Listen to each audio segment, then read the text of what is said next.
A big part of the nostalgia for The Sims lies in its recognizable music playing in the background whilst you build the houses of your dreams.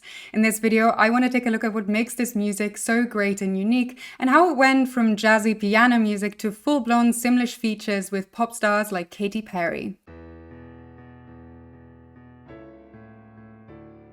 For the very first iteration of The Sims, Maxis called in the help of composer Jerry Martin to find the perfect soundtrack. Martin had previously put together some beautiful up-tempo jazzy music for SimCity 3000 that fit perfectly with the hustle and bustle of a booming city at the verge of bankruptcy.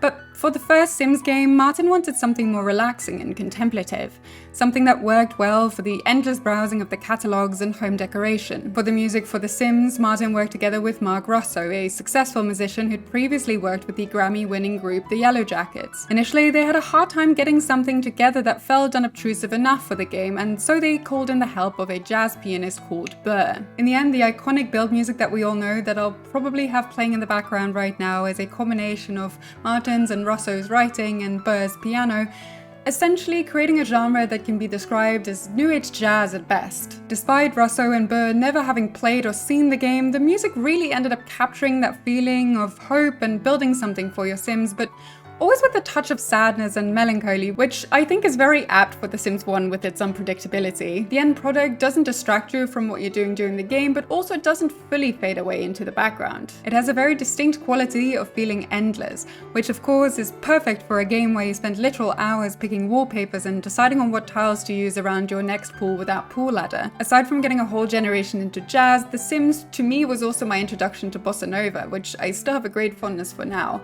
I might even say that the track Bossa Nova is my absolute favorite of all. What makes the music for the expansion packs for The Sims 1 so unique is that they go with a different genre for every single one, kind of giving them their own flavor. The music for The Sims Living Large might be a bit of a rarer gem because a lot of people had the deluxe edition and so never got to hear this one, but I want to have a specific listen to the loading loop for this pack. Have a listen to this and tell me if it reminds you of a popular title theme from a series that got quite big recently.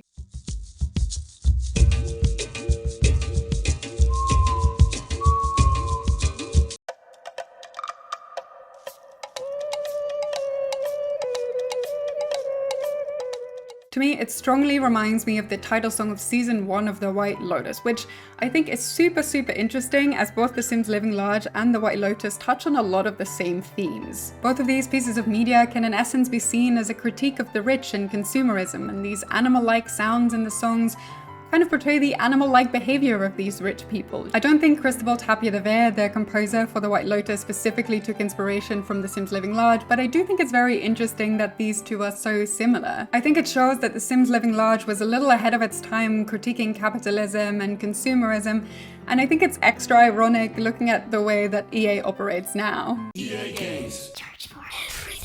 The Sims House Party does not really introduce any new music for the build and buy mode, but it adds a lot of music for the radio and parties such as techno, country, and my favorite, disco. It also arguably adds the first music translated into Simlish in the franchise in the form of songs around a campfire.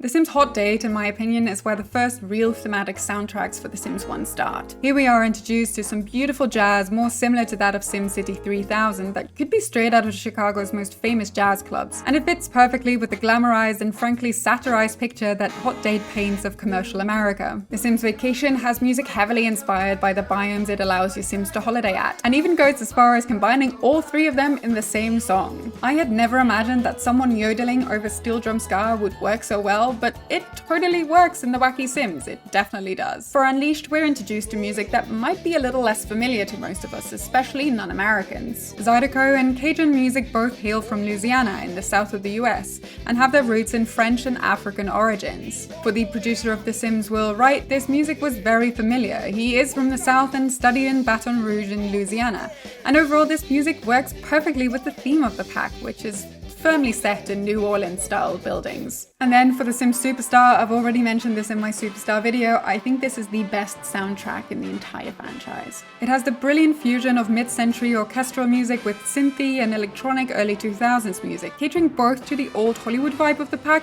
but keeping it current at the same time. It gives Studio Town and by extension the entire expansion pack a real timeless feel. Aside from the build, buy, and world music, The Sims Superstar also introduces a number of bops that your Sims sing on the karaoke stage or in the recording booth.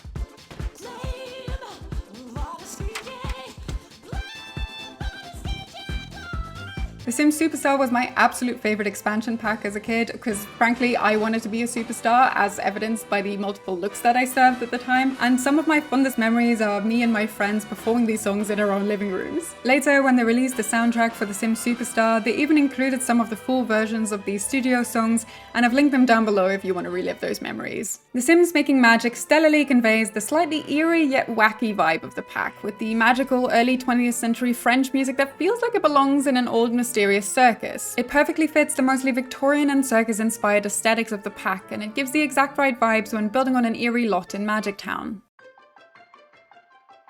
By the time The Sims 2 came out, the approach to the music had changed slightly. They moved away from a lot of the jazzy elements, but kept that sort of new age, easy listening vibe, now with an amplified beat. In my opinion, it's the start of a genre that's equally unique and still in the era of The Sims 4, synonymous with The Sims. The Sims 2 is also when we get introduced to that also recognizable melody that we hear in all of the later installments. Interestingly, this is actually the theme of The Sims University, which sounds similar but is slightly different from the original one.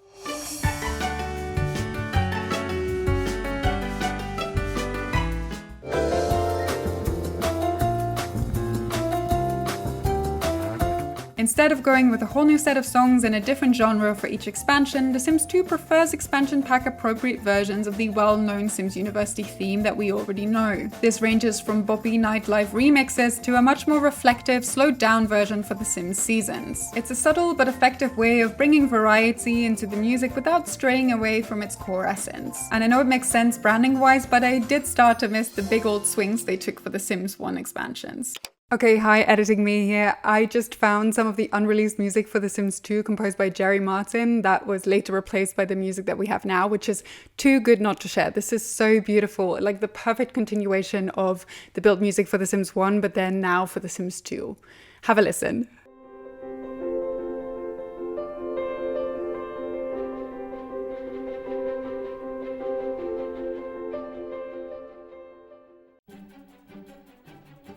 It's eventually also the Sims University variety of the Sims theme that gets picked up for the Sims 3 main theme. Steve Jablonski takes it to the next step and makes it more grand with added choir-like voices, much more akin to music in SimCity 4. It gives you more of the feeling that you're playing God over your Sims, and it fits very well with the expanded world for the Sims 3, which now more gives you a total overview kind of feeling, much more similar to SimCity instead of being closed in on one lot. The same melody is then later tweaked slightly to form the base game theme for the Sims 4.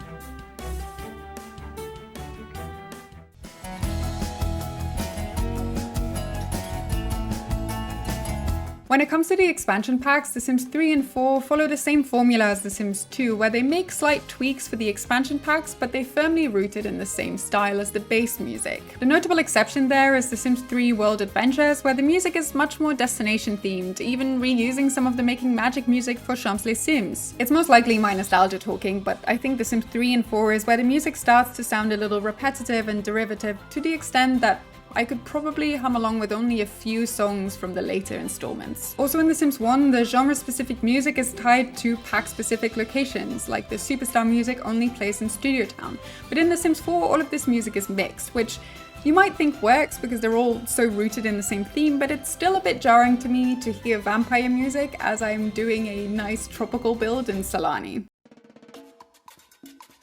Of course, there's other music in the game apart from the build, buy, and loading music, such as the music played on the radio. I already mentioned some of the genres in The Sims House Party, but what I think must have stuck with most people is the default radio station that was set to Latin music. In a similar vein, the default station for The Sims 2 was always salsa music, which in my head is always tied to loading up the Pleasant family in Pleasant View for the first time and playing with Daniel Pleasant, who wants to invite the maid over to cheat on his wife. Before this, I don't think I'd ever had much exposure to salsa music, but the hits that come out of the station, absolutely wild. I still listen to this once in a while just when I'm working. Around the same time in 2004, the Sims in a City boldly introduced having real live artists cover their songs in Simlish, with the Black Eyed Peas featured front and center.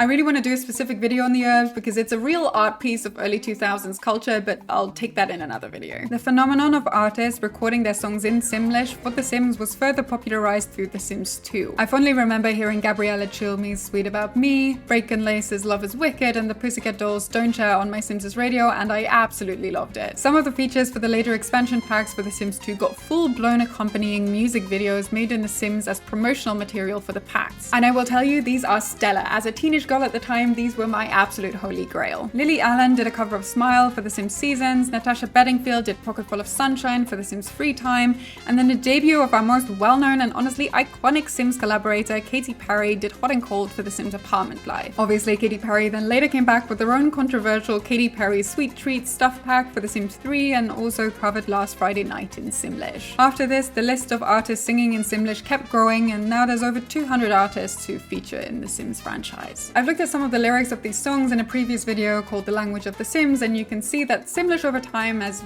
really changed. In the beginning it's a lot more slurred and garbled, and towards The Sims 4 you can tell that they use a word list for some parts of the songs. If you want to know some more about that, I recommend you have a look at that video. And that's the quick overview I wanted to give you today. I think The Sims has introduced a whole generation to jazz, bossa nova, and steamy salsa music, and quite honestly, I'm still very fond of all three of them. I'd love to hear about your favorite music in The Sims, but for now, thank you so much for watching, and I hope to see you on my next one.